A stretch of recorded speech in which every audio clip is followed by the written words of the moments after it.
പ്രധാനമന്ത്രി നരേന്ദ്രമോദിയുടെ നേതൃത്വത്തിൽ ഭാരതം ആഗോള വ്യാപകമായ ഉയർച്ച കൈവരിച്ചതായി ബി.ജെ.പി. ദേശീയ നേതാവ് അനൂപ് ആന്റണി. ഒരു ജനതയുടെ സ്വപ്നങ്ങൾ യാഥാർത്ഥ്യമാക്കുന്ന ദൗത്യമാണ് മോദിക്കുള്ളതെന്നും അദ്ദേഹം പറഞ്ഞു. കുവൈറ്റിൽ ഭാരതീയ പ്രവാസി പരിഷത്ത് സംഘടിപ്പിച്ച സമ്മേളനം ഉദ്ഘാടനം ചെയ്തുകൊണ്ട് സംസാരിക്കുകയായിരുന്നു അദ്ദേഹം.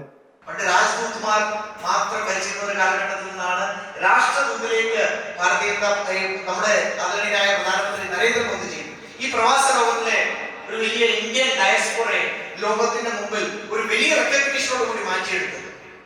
പ്രധാനമന്ത്രി നരേന്ദ്രമോദിയുടെ നേതൃത്വത്തിൽ ഇന്ത്യയുടെ വികസനം അതിവേഗം മുന്നേറുകയാണെന്ന് ബി.ജെ.പി. ദേശീയ നേതാവ് അനൂപ് ആന്റണി പറഞ്ഞു. ഭാരതീയ പ്രവാസി പരിഷത്ത് കുവൈറ്റിൽ സംഘടിപ്പിച്ച സമ്മേളനത്തിൽ സംസാരിക്കുകയായിരുന്നു അദ്ദേഹം. ജനങ്ങളുടെ സ്വപ്നങ്ങൾ യാഥാർത്ഥ്യമാക്കി അവരെ വികസനത്തിന്റെ മുഖ്യധാരയിലേക്ക് കൊണ്ടുവരാനുള്ള പ്രതിജ്ഞയോടെ മുന്നേറുന്ന നേതാവാണ് നരേന്ദ്രമോദി. ആഗോളതലത്തിൽ ഇന്ത്യയുടെ സ്വാധീനം വർദ്ധിപ്പിക്കുകയും ഓരോ ഇന്ത്യക്കാരനിലും ദേശീയ അഭിമാനം പകർന്നു കൊടുക്കുകയാണ് അദ്ദേഹം ചെയ്യുന്നതെന്നും അനൂപ് ആന്റണി പറഞ്ഞു. കഴിഞ്ഞ 11 വർഷങ്ങൾ അദ്ദേഹം ഏത് രാഷ്ട്രത്തിൽ പോയാലും ഏറ്റവും ഒടുവിൽ കഴിഞ്ഞ ഡിസംബറിൽ കുവൈറ്റിൽ വന്നപ്പോൾ ആ രാഷ്ട്രത്തിലെ ഡയാസ്പോറയ്ക്ക് പ്രവാസ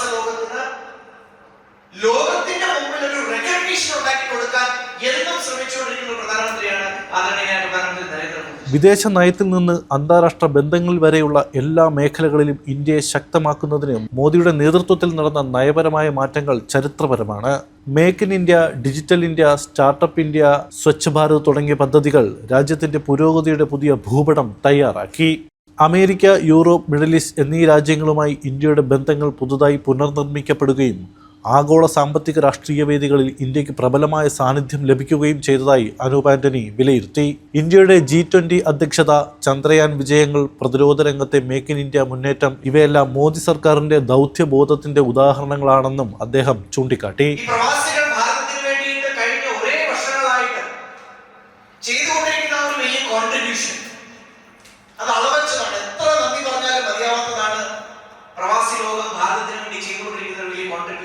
അത് എക്കണോമിക്കൽ ആയിക്കൊള്ളട്ടെ, കൾച്ചറൽ ആയിക്കൊള്ളട്ടെ, അല്ലെങ്കിൽ നേരത്തെ പറഞ്ഞതുപോലെ രാഷ്ട്രദൂതന്മാരെ കൊണ്ടായിക്കൊള്ളട്ടെ, പ്രവാസ ലോകം ഭാരതത്തിന് കൊടുക്കുന്ന ഒരു കോൺട്രിബ്യൂഷൻ അത് അളവറ്റൊരു കോൺട്രിബ്യൂഷൻ ആണ്. അത് ചെറിയ വാക്കിലൊന്നും പറഞ്ഞ് ഒതുക്കാവുന്ന ഒരു കാര്യമല്ല. അതുകൊണ്ട് തന്നെ ലോകത്തിന്റെ മുമ്പിൽ അവർക്കൊരു പ്രതിഷ്ഠ ഉണ്ടാക്കി കൊടുക്കുക, റെക്കഗ്നിഷൻ ഉണ്ടാക്കി കൊടുക്കുക എന്നുള്ളൊരു വലിയ ദൗത്യം അത് പ്രധാനമന്ത്രി നരേന്ദ്രമോദിജിക്കും മുഴുവൻ ഭാരതത്തിനും എന്നെ പോലുള്ള നിരവധി സാമൂഹ്യ പ്രവർത്തകർക്കും എല്ലാവർക്കും പ്രവാസി ഇന്ത്യക്കാർക്ക് ഇന്ന് ആത്മവിശ്വാസത്തോടെ ഇന്ത്യയെ പരിചയപ്പെടുത്താനാകുന്ന കാലമാണ് ഇനിയുള്ളത്. ഇന്ത്യയുടെ വക്താക്കളാകാൻ കഴിവുള്ള തലമുറ നമ്മുടെ മുന്നിലുണ്ട്.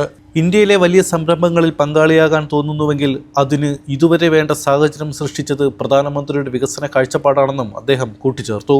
ഇന്ത്യയിലെ ഒരു സാധാരണ റിക്ഷാക്കാരൻ പോലും 10 രൂപയ്ക്ക് വേണ്ടിയിട്ട്, അല്ലെങ്കിൽ ഒരു സാധാരണ ചായക്കടക്കാരൻ പോലും, ഒരു മുറുക്കാക്കടക്കാരൻ പോലും ശീലിച്ചു പോയി. ആ ചെറിയൊരു സ്കാനിങ്ങിൽ കൂടെ എത്ര വലിയ മാറ്റമാണ് ഭാരതത്തിൽ ഉണ്ടായത്. അപ്പൊ ഇന്ത്യ കഴിഞ്ഞ ഒരു 10-15 വർഷമായിട്ടുണ്ടായ മാറ്റം ഒരു അഭൂതപൂർവമായ മാറ്റമാണ്. അതുകൊണ്ടാണ് നേരത്തെ പറഞ്ഞത്, ആദ്യം പണ്ടൊക്കെ എനിക്ക് കുവൈറ്റുകാരുടെ അസുഖം ഉണ്ടായിരുന്നു, പക്ഷെ കുറച്ച് കഴിയുമ്പോൾ നിങ്ങൾക്ക് ഇന്ത്യയുടെ അസുഖം തുടങ്ങും. ആ രീതിയിൽ ഇന്ത്യ വലിയ രീതിയിൽ മാറി. നമുക്കെല്ലാം ഓർമ്മയുണ്ട്, 2014 മുമ്പൊക്കെ പത്രങ്ങളൊക്കെ ഇവിടെയും കിട്ടുമായിരുന്നു, വാർത്തകൾ നമ്മൾ വായിക്കുമായിരുന്നു. എല്ലാ ദിവസവും വാർത്ത തുറന്ന് നോക്കി കഴിഞ്ഞാൽ എല്ലാ ദിവസവും കേൾക്കാനുണ്ടായിരുന്നത് ഏതെങ്കിലും ഒരു അഴിമതിയുടെ കഥ മാത്രമാണ്. ചെറിയ അഴിമതിയൊന്നുമല്ല, എത്രയോ ലക്ഷക്കണക്കിന് കോടിക്കണക്കിന് രൂപയുടെ അഴിമതിയുടെ കഥകൾ. ഒരു ദിവസം 2G അഴിമതിയാണെങ്കിൽ, അടുത്ത ദിവസം കൽക്കരി അഴിമതിയാണെങ്കിൽ, അടുത്ത ദിവസം കോമൺവെൽത്ത് ഗെയിംസ് ആണെങ്കിൽ, അങ്ങനെ ഓരോന്നായിട്ട് അഴിമതിയുടെ കഥ. പക്ഷേ അഭിമാനത്തോടുകൂടി പറയാൻ സാധിക്കും, കഴിഞ്ഞ 11 വർഷമായിട്ട് നരേന്ദ്രമോദി പോട്ടെ, അദ്ദേഹത്തിന്റെ ഒരു MP-യുടെ ഒരു അഴിമതിയുടെ കഥ പോലും നമുക്ക് എടുത്തു കാണിക്കാനില്ല. ഇത് 15 വർഷത്തെ മാറ്റമാണ്. ചടങ്ങിന്റെ ഭാഗമായി ഉയർന്ന വിദ്യാഭ്യാസത്തിനായി നാട്ടിലേക്ക് മടങ്ങുന്ന വിദ്യാർത്ഥികളെ ആദരിച്ചു. ചടങ്ങിൽ വിദ്യാർത്ഥികൾക്ക് അംഗീകാര പത്രങ്ങളും ഉപഹാരങ്ങളുമാണ് വിതരണം ചെയ്തത്. രക്ഷിതാക്കൾ, അധ്യാപകർ, സാമൂഹിക പ്രവർത്തകർ തുടങ്ങിയവരും ചടങ്ങിൽ പങ്കെടുത്തു.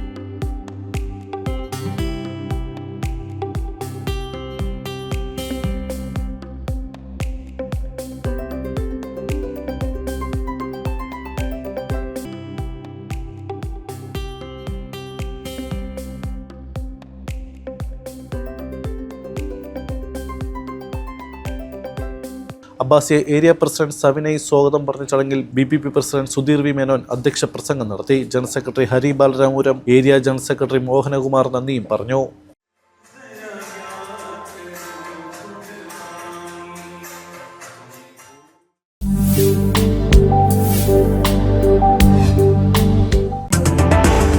ലോക രക്തദാന ദിനത്തിൽ കുവൈറ്റിൽ ഇന്ത്യൻ എംബസി സംഘടിപ്പിച്ച രക്തദാന ക്യാമ്പ് ഹൃദയസ്പർശിയായി മാറി. എംബസിയുടെ സാമൂഹിക പ്രതിബദ്ധതയുടെ ശക്തമായ തെളിവായി മാറിയ ക്യാമ്പ് കുവൈറ്റ് ആരോഗ്യമന്ത്രി ഉദ്ഘാടനം ചെയ്തു. ലോക രക്തദാന ദിനത്തിന്റെ ഭാഗമായി ഇന്ത്യൻ എംബസിയും ഇന്ത്യൻ ഡോക്ടേഴ്സ് ഫോറവും ചേർന്ന് കുവൈറ്റിൽ ആവിഷ്കരിച്ച രക്തദാന ക്യാമ്പ് കുവൈറ്റ് ആരോഗ്യമന്ത്രി ഡോക്ടർ അഹമ്മദ് അൽ അവാദി ഉദ്ഘാടനം ചെയ്തു. അദാൻ ആശുപത്രിയിൽ സംഘടിപ്പിച്ച ക്യാമ്പിൽ നിരവധി ഇന്ത്യൻ പ്രവാസികൾ പങ്കാളികളായി. ചടങ്ങിൽ Indian ambassador doctor other Swaika, ആരോഗ്യ മന്ത്രാലയത്തെ പ്രതിനിധീകരിച്ച് റീം അൽ റദ്വാൻ, ഡോക്ടർ ഹനാൻ അൽ അവാദി, ഇന്ത്യൻ ഡോക്ടേഴ്സ് ഫോറത്തിന്റെ മുതിർന്ന അംഗങ്ങൾ എന്നിവരും പങ്കെടുത്തു. രക്തദാനത്തിന്റെ ആവശ്യകതയും സാമൂഹിക ഉത്തരവാദിത്വവും ദൃഢമാക്കുന്ന ഈ പരിപാടിയിൽ കുവൈത്തിലെ വിവിധ ഇന്ത്യൻ സമൂഹ സംഘടനകളിലെ പ്രതിനിധികളും സന്നിഹിതരായിരുന്നു. സാമൂഹിക സേവന പ്രവർത്തനങ്ങൾക്ക് മുൻതൂക്കം നൽകുന്ന ഇന്ത്യൻ എംബസി രക്തദാന ക്യാമ്പുകൾക്കൊപ്പം പരിസ്ഥിതി സംരക്ഷണ, സുസ്ഥിര വികസന പ്രവർത്തനങ്ങളിലും സജീവമാണ്. വൃക്ഷത്തൈ നട്ട് ബീച്ചുകൾ ശുചീകരിച്ചും ഇത്തരം പരിപാടികൾക്ക് നേതൃത്വം നൽകിയിട്ടുണ്ട്. കഴിഞ്ഞ ഒരു വർഷത്തിനിടെ കുവൈറ്റിലെ വിവിധ ഇന്ത്യൻ കമ്മ്യൂണിറ്റി അസോസിയേഷനുകൾ ചേർന്ന് 50-ലധികം രക്തദാന ക്യാമ്പുകൾ സംഘടിപ്പിച്ചിരുന്നു. അതിലൂടെ നിരവധി ജീവനുകൾക്ക് നിർണായക സഹായം നൽകാൻ കഴിഞ്ഞതായും പ്രവാസികളുടെ ദായക മനോഭാവം അഭിമാനകരമാണെന്നും ഇന്ത്യൻ എംബസി അറിയിച്ചു. കൊല്ലം ജില്ലാ പ്രവാസി സമാജം കുവൈറ്റിന്റെ വനിതാ വിഭാഗം ഭാരവാഹികളെ തെരഞ്ഞെടുത്തു. മിനി വർഗീസ് ചെയർപേഴ്സണായും ഗിരിജ അജയ് സെക്രട്ടറിയായും രഞ്ജന ബിനിൽ ട്രഷററായും ചുമതലയേറ്റു. ലിറ്റി അലക്സാണ്ടർ, രഹന നൈസാം, മഞ്ജു ഷാജി, അനുശ്രീജിത്ത്, ഡയോണിയ ജോയ്, രഹിന ഷാനവാസ് എന്നിവരാണ് എക്സിക്യൂട്ടീവ് അംഗങ്ങൾ. ഓവർസീസ് NCP സ്ഥാപക ദിനാഘോഷം സംഘടിപ്പിച്ചു. ബിജു സ്റ്റീഫൻ സ്വാഗതം പറഞ്ഞ ചടങ്ങ് പ്രസിഡന്റ് ജീവ്സ് എലിഞ്ചേരി അധ്യക്ഷത വഹിക്കുകയും പ്രവർത്തക സമിതി അംഗം ബാബു ഫ്രാൻസിസ് ഉദ്ഘാടനം നിർവഹിച്ചു. വൈസ് പ്രസിഡന്റ് പ്രിൻസി കൊല്ലപ്പള്ളിയിൽ, joint secretary Ashokan Thiruvananthapuram, treasurer Raveendran, വനിതാവേദി കൺവീനർ ദിവ്യ തുടങ്ങിയവർ സംസാരിച്ചു. അരുൾ രാജ് നന്ദി പറഞ്ഞു. തിരുവല്ല പ്രവാസി അസോസിയേഷൻ വിദ്യാർത്ഥികളെ അനുമോദിച്ചു. പ്രസിഡന്റ് ജെയിംസ് വി കൊട്ടാരം അധ്യക്ഷത വഹിച്ച യോഗം സ്കൂൾ പ്രിൻസിപ്പൽ C രാധാകൃഷ്ണൻ ഉദ്ഘാടനം ചെയ്തു. രക്ഷാധികാരി KS Varghese, general secretary Raiju Arikara, advisory chairman Reji Koruth, treasurer Baiju Jose എന്നിവർ പ്രസംഗിച്ചു. ആഗോള പരിസ്ഥിതി ദിനാചരണത്തിന്റെ ഭാഗമായി ആംസ് ഫോർ യു സെമിനാർ സംഘടിപ്പിച്ചു. പ്രസിഡന്റ് രമേശ് നായർ സ്വാഗതം പറഞ്ഞ പരിപാടി പരിസ്ഥിതി പ്രവർത്തകൻ ഡോക്ടർ V പ്രസന്നകുമാർ ഓൺലൈനായി മുഖ്യപ്രഭാഷണം നടത്തി. ജനറൽ സെക്രട്ടറി മനോജ് കുമാർ നന്ദി അറിയിച്ചു. Blood donors Kerala Kuwait chapter Al Ansari എക്സ്ചേഞ്ചിന്റെ സഹകരണത്തോടെ വിദ്യാർത്ഥികൾക്കായി ചിത്രരചനാ മത്സരം സംഘടിപ്പിച്ചു. വിവിധ സ്കൂളുകളിൽ നിന്നായി ഒട്ടേറെ കുട്ടികൾ പങ്കെടുത്ത മത്സരത്തിന്റെ ഉദ്ഘാടനം ജനറൽ കൺവീനർ നിമിഷ് കാവാലത്തിന്റെ അധ്യക്ഷതയിൽ അൽ Ansari എക്സ്ചേഞ്ചിന്റെ marketing manager Sreejith Mohandas നിർവഹിച്ചു. ചടങ്ങിൽ മനോജ് മാവേലിക്കര, മാർട്ടിൻ മാത്യു, ഹരിവി പിള്ള, പ്രവീൺ കൃഷ്ണ എന്നിവർ സംസാരിച്ചു. സ്പന്ദനം അസോസിയേഷൻ കുവൈറ്റ് ചികിത്സാ സഹായം കൈമാറി. പ്രസിഡന്റ് ബിജു ഭവൻസിന്റെ അധ്യക്ഷതയിൽ ചേർന്ന ചടങ്ങിൽ ഭാരവാഹികളിൽ നിന്ന് സ്പന്ദനം പ്രസിഡന്റ് സഹായധനം ഏറ്റുവാങ്ങി. വൈസ് പ്രസിഡന്റ് ഉത്തമൻ, താഹ ഹമീദ് എന്നിവർ സംസാരിച്ചു. ട്രഷറർ സജിനി നന്ദി പറഞ്ഞു. എക്സിക്യൂട്ടീവ് അംഗങ്ങളായ ബിന്ദു ഷാഹിന, രാധിക, ജയ, വസന്ത, ജയകുമാർ എന്നിവരും സന്നിഹിതരായിരുന്നു. ഭാരതീയ പ്രവാസി പരിഷത്ത് കുവൈറ്റ് ഫാഹൈൽ ഏരിയ കമ്മിറ്റിയുടെ ആഭിമുഖ്യത്തിൽ കമ്മ്യൂണിറ്റി കോൺക്ലേവ് സംഘടിപ്പിച്ചു.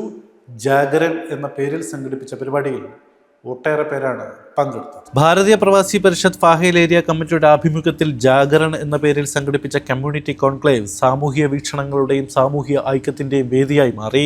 യുവമോർച്ച മുൻ നാഷണൽ സെക്രട്ടറി അനൂപ് ആന്റണി പരിപാടി ഉദ്ഘാടനം ചെയ്ത് സംസാരിച്ചു. In front of the world, saying that this is not that old India which used to beg in front of nations for its own sustenance. This is a new India under the leadership of many like Vyomika Singh and Sophia Qureshi, with the visionary guidance of our Honorable PM Narendra Modi ji. So I'm so proud to stand in front of you all. And when he was mentioning about the Rashtra Doot, so I can understand the feeling of pride each of you have in your mind. പ്രവാസികളുടെ ജീവിത പരിസരങ്ങളെ കൂടുതൽ ഉണർത്തുന്ന കാര്യങ്ങളിലേക്ക് ശ്രദ്ധയൂന്നിയ പ്രവർത്തനം അനിവാര്യമാണെന്ന് അദ്ദേഹം തന്റെ പ്രസംഗത്തിൽ ആഹ്വാനം ചെയ്തു. കോൺക്ലേവിൽ കുവൈറ്റിലെ ബിസിനസ് മേഖലയിലെ പ്രമുഖരും സാമൂഹ്യ രംഗത്തെ മുൻനിര പ്രതിനിധികളും പങ്കെടുത്തത് പരിപാടിക്ക് കൂടുതൽ നിറം പകരുകയും ആശയവിനിമയത്തിന് തുറസായ വേദി ഒരുക്കുകയും ചെയ്തു. സമൂഹത്തിലെ ചലനങ്ങളെയും പ്രശ്നങ്ങളെയും കുറിച്ചുള്ള ചർച്ചകളും പരിഹാര കാഴ്ചപ്പാടുകളും കോൺക്ലേവിന്റെ പ്രധാന ആകർഷണങ്ങളിലൊന്നായി. President Sudheer V Menon, general secretary Hari Balaramapuram, area president Rajeesh, secretary Rajesh Thiruvonam തുടങ്ങിയവർ ചടങ്ങിൽ പങ്കെടുത്ത് സംസാരിച്ചു. മറ്റ് ഏരിയ ഭാരവാഹികളും എക്സിക്യൂട്ടീവ് അംഗങ്ങളും പരിപാടികൾക്ക് ഏകോപനം നൽകി. കാസർഗോഡ് എക്സ്പെർട്സ് അസോസിയേഷനും മെട്രോ മെഡിക്കൽ കെയറുമായി സഹകരിച്ച് മെഡിക്കൽ ക്യാമ്പ് സംഘടിപ്പിച്ചു. KEA ചെയർമാൻ ഖലീൽ അടൂർ ഉദ്ഘാടനം ചെയ്ത ക്യാമ്പിൽ ഒട്ടേറെ പേരാണ് ആരോഗ്യ പരിശോധനകൾ നടത്താനെത്തിയത്.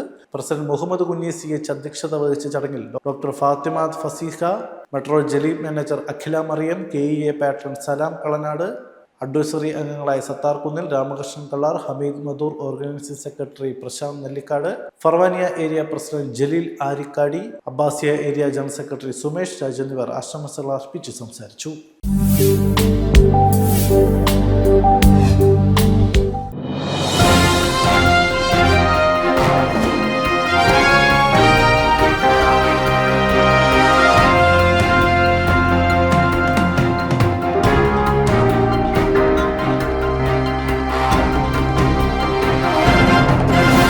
Hello viewers, welcome to KQ Matters 2024 organized by Bhavan's Indian Educational School, Kuwait.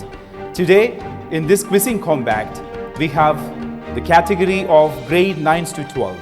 Once again, welcome to KQ Matters 2024, where knowledge reigns supreme. Now we go to the last round, the final round, the fifth round, based on current affairs. Question number 1 to Team A. This human skeleton, shown from the waist down, from the island of Borneo, bears evidence that the lower left leg was amputated roughly 31,000 years ago. Name the method by which scientists were able to calculate the age of the skeleton. Carbon dating. Carbon dating. Yeah, correct answer. Well done, well done. Carbon 14 dating, the correct answer. But you gave the correct answer. We accept. Well done. Next question to Team B. Name the woman who is leading Gaganyaan mission. Is it Ritul Srivastava? Sorry, your answer is incorrect. The correct answer is V.R. Lalithampika. V.R. Lalithampika is the correct answer. Question 3 to Team C. Team C, are you ready? So this is the question. The image shows the first ever image of a black hole captured by the Event Horizon Telescope project in 2019. What is the name of the galaxy where the supermassive black hole is located? Yeah, is the answer the Milky Way? Sorry, your answer is incorrect. Next question is to Team D. Name the country where Hindi radio broadcasting started for the first time recently on April 21st, 2024. Is it Belgium? Belgium? Your answer is wrong. If I give the answer, you'll be surprised. The correct answer is Kuwait. Now we go to the second round of current affairs. The first question in the second round is to Team A.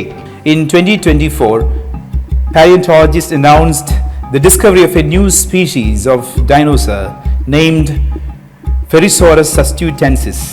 In which country was this dinosaur discovered? Name the country. Your time starts now. Brazil. Brazil? Sorry, your answer is wrong. So it is a country in Northern America. It is Canada. Okay, now we go to the next question to Team B. Ashwini Vaishnav, Union IT Minister of India, announced that semiconductor manufacturer Micron Technology, which is setting up its plant in India.